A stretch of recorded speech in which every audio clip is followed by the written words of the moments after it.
So, tobacco leaves. Nung nakita nyo doon sa Mexico, shredded na di ba? Tsaka may mga additives na yun. Dito ang step 1. Step 1 ng ecosystem ng illegal tobacco. Dito ang cutting and shredding. Hindi pa siya Pinoy, Tsaka wala pang blend. Wala pa siyang amoy na menthol. Ano pa lang siya?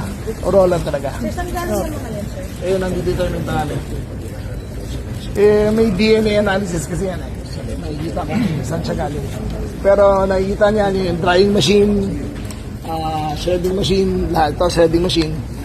Ngayon, lahat nakikita niyo ngayon. So nabuo na natin yan. At nabuwag na natin ang sindikato ng illegal tobacco dito sa Pampanga. Ang next target namin ay sa Visayas, may narinig kami. Sa Mindanao, may narinig kami.